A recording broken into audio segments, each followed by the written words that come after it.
Heading into Saturday night's game between the Rockets and the Thunder, we weren't just looking at the two best defenses in the NBA today, we were looking at two of the best defenses of the modern era.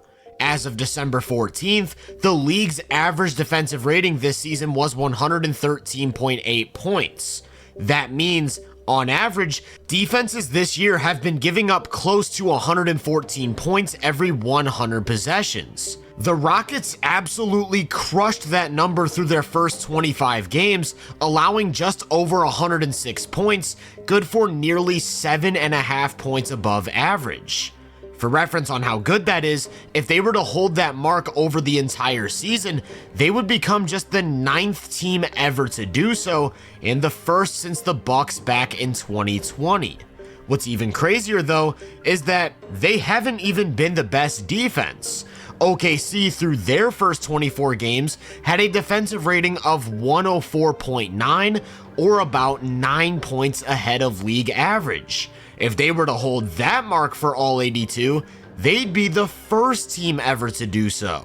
In simpler terms, the Thunder entered this elimination game against the Rockets as statistically the best defense of all time. With the Rockets right on their coattails though, it felt pretty obvious that we were in for a truly fascinating night of basketball, and I'd say this matchup even exceeded all expectations. On OKC's first possession of the game, it became blatantly clear that the Rockets would not let Shai get anything going near the basket. And the same goes for J-Dub. When he sets up pick and roll, not only is Şengün sitting back in a deep drop, Jabari Smith is roaming off of Dort to stunt at the ball, placing all of their priority on the paint. Here it is again a possession later, except this time Dort's on the weak side, yet Jabari still cheats way over to tag the roll, which allows Şengün to play closer to the ball. They didn't respect Dort as a shooter at all, leaving him time and time again to protect the paint, and that paid off early as he didn't really take advantage.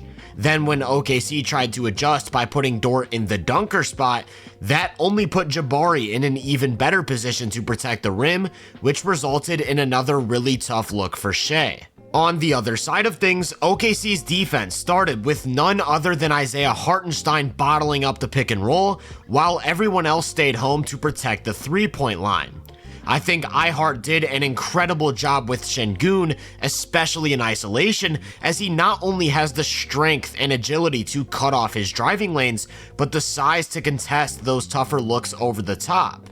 When Şengün went to work one-on-one though, one of OKC's wings typically came over with a double, and while that would put most defenses at risk of getting diced up with passes, they have a unique ability to cover all of the gaps.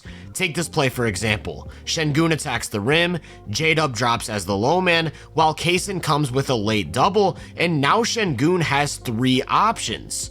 He's expecting Shai to start shifting towards the top of the key, so he anticipates an opening in the corner that gets picked off with ease. You'll see the same sort of things against pick and roll. iHeart's back in a deep drop, and right here it looks like the pocket pass is available, only for Shai to reach over and deflect it.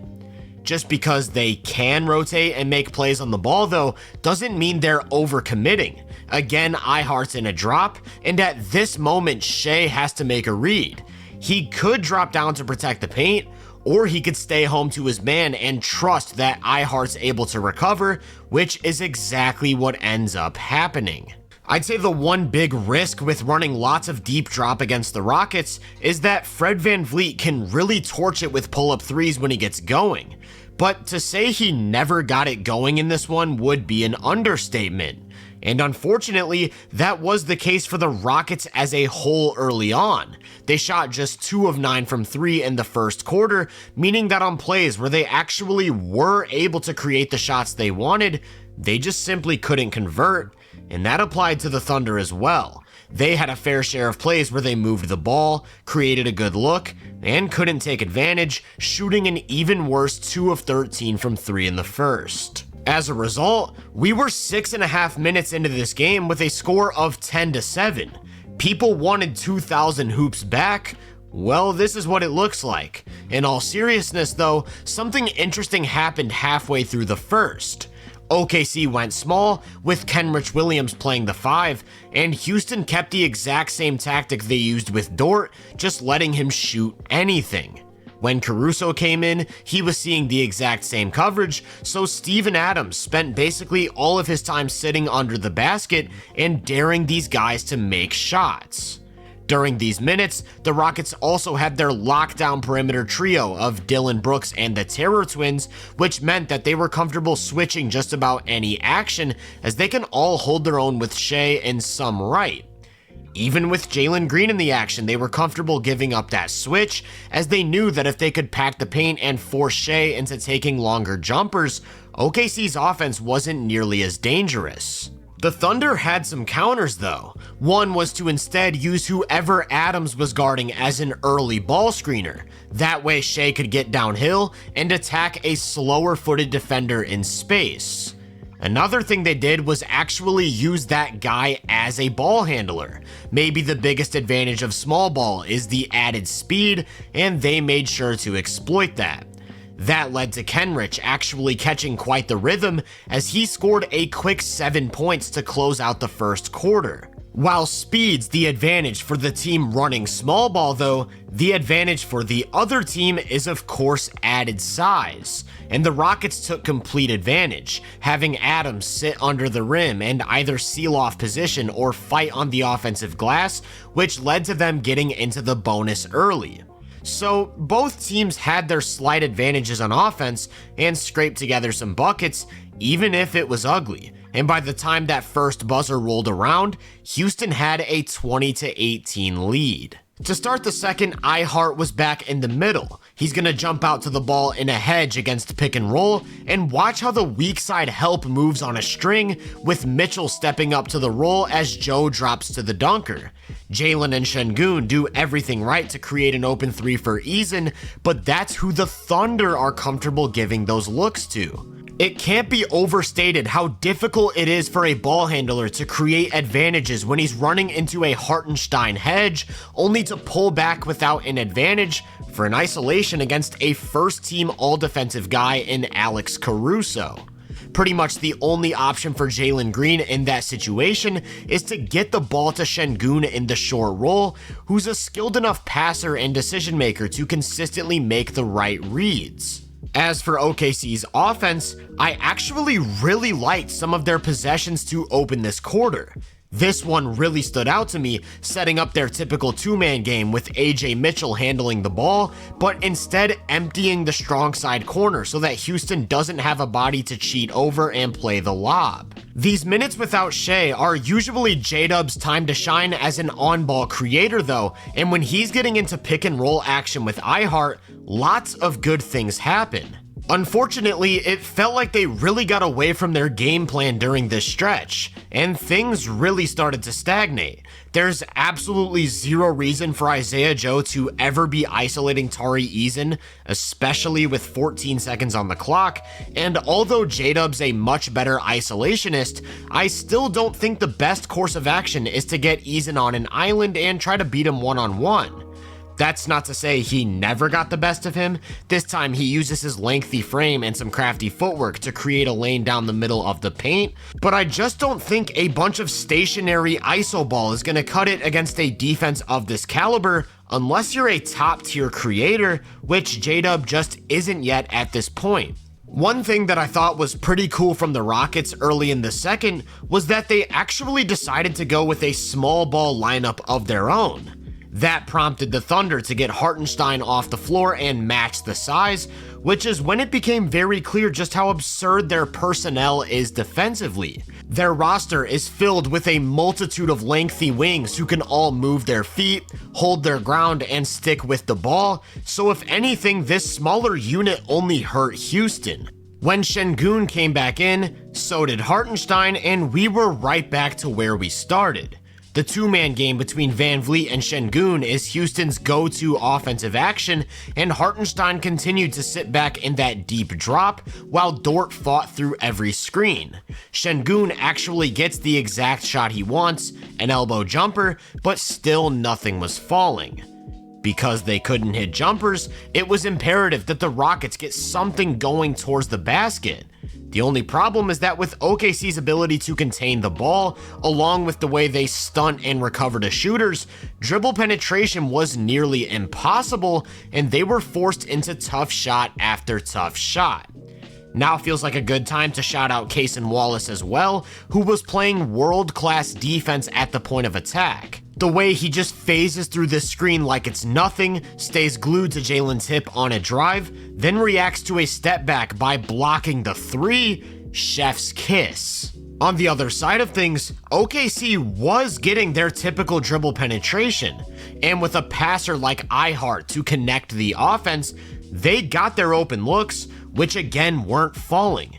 In this second quarter, they did only attempt 5 threes, so it's not like they were launching them, but they didn't even make a single one, which meant that over the entire first half, they shot just 2 of 18, or 11.1% from 3. Lots of missed threes means lots of long rebounds, and with the athletes on Houston's roster, that means lots of opportunities to turn defense into offense. What stood out most to me about this stretch, though, wasn't the fact that the Thunder couldn't hit shots. It was that their process was everything you wanted it to be. And if the law of averages tells us anything, it's that if you continue to press all of the right buttons, such as Shai getting deep paint touches, good things are eventually going to happen. Shai's superpower, though, is that he doesn't necessarily need those deep paint touches to be effective. Even if Houston's packing the paint, showing him multiple bodies, he pretty much has unlimited access to mid-range jumpers. Remember, I said iso ball would only cut it with a top-tier creator. Shai is that top-tier creator, and the way he's able to stop on a dime and rise up is the ultimate counter. Still though, the Rockets were able to overcome this barrage to some extent, and by the end of the half remained up by 1 point. To open the third, OKC mixed it up a little bit. Instead of showing Fred a drop, Ihart's gonna come up to the level in that hedge, to which Fred weirdly still tries the smothered pull-up 3. Remember what I said about the law of averages though. Next time it's Jalen who sets it up, and Ihart sits back a little bit, to which Jalen pulls up and buries a triple. After that cold first half, it was time to start heating up, and now when wing defenders stunted on the ball to limit dribble penetration, shooters were making them pay. The Rockets made 5 of their 12 threes in the third, a healthy 41.7%, and most of those were just really high quality looks within the flow of the offense. They couldn't pull away though, because per the law of averages, OKC was also due for a classic tune-up. Like I keep saying, priority number 1 for Houston was to not let Shai touch the paint without seeing multiple bodies. That becomes pretty irrelevant when he's doing things like this. The same goes for J-Dub. If you're gonna go under the screen to prevent him from getting downhill, you better hope his pull-up jumper isn't falling. What I find so fascinating about this is that you can seriously see how OKC's offense is affected by the defense. When J-Dub and Ihart get into their two-man game, it's played to near perfection and they wind up with 0 advantage. But because Shai is such a freakishly talented creator, they can reset for an isolation against an elite wing defender, and he basically bails them out of the possession. And if you remember, they game planned for these two stars by having one of their rim protectors play off of Dort.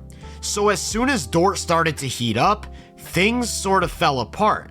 He made all 3 of his 3-point attempts in the third, while OKC as a unit again attempted just 5, this time making 100%. You'd think that because both teams were making it rain, this became a back and forth, shot for shot type of game.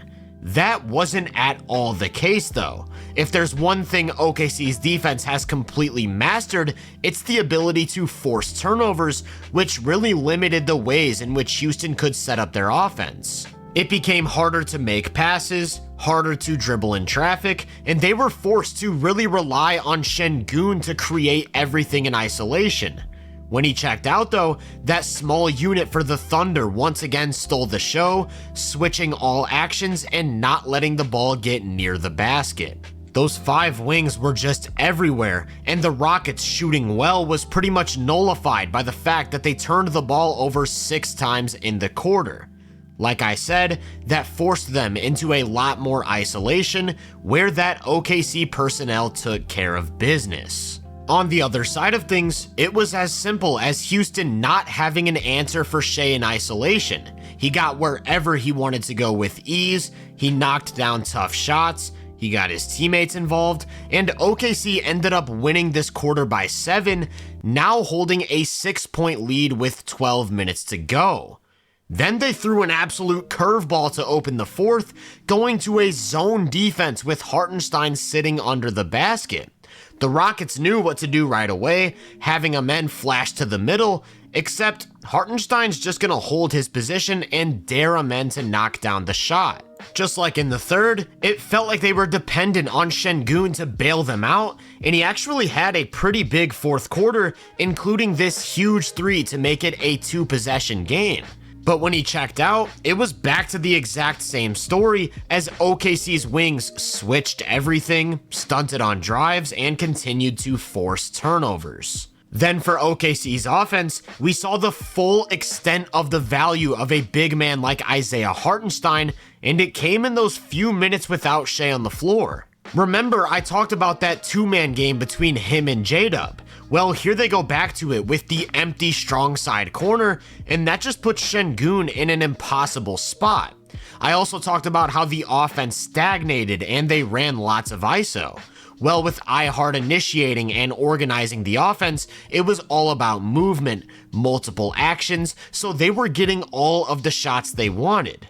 Just look at this play. J-Dub gets blitzed out of the 2-man game, and he isn't able to get the ball to iHeart in the short roll. So he moves it over to Isaiah Joe, who immediately sets up his own 2-man game with iHeart. He's able to put pressure on the rim, draw help, and kick it out, and just look at how much space Caruso has to work with. He doesn't knock it down, but the process is perfect. So by the time Shai came back in, they still had a multiple possession lead. And with him on the floor, they could get back to doing what they do best. The 4th quarter was classic Thunder basketball. Shai and J-Dub both had their way attacking downhill and just put this game out of reach with their shot making. This play was the epitome of that. Shai absolutely shreds Dillon Brooks with a crossover, everyone collapses, he kicks it out to J-Dub, and that's about as good of a shot as you can get with some friendly bounces. Then when Houston went back to loading up early to not let Shai get anywhere near the paint, he diced them up with finds like this, and now the entire team was rolling. Credit to the Rockets though, and in particular Şengün, because he wasn't going down without a fight. Literally, he clobbered Cason Wallace while crashing the glass and then tried to fight him with 40 seconds left in the game. After that debacle, and then a Lou Dort dagger 3 that led to one of the weirdest technical fouls ever, we finally arrived at the 4th buzzer. In a hard-fought, defensive masterclass of a game, the Thunder ultimately pulled away and won it by 15. Shai led the way with 32, J-Dub dropped 20, Dort hit 5 threes and scored 19, and none other than Isaiah Hartenstein recorded a new career high with 21 points. This one was all about the defense though. The Rockets played 9 different players, and only 2 of them shot above 38% from the field.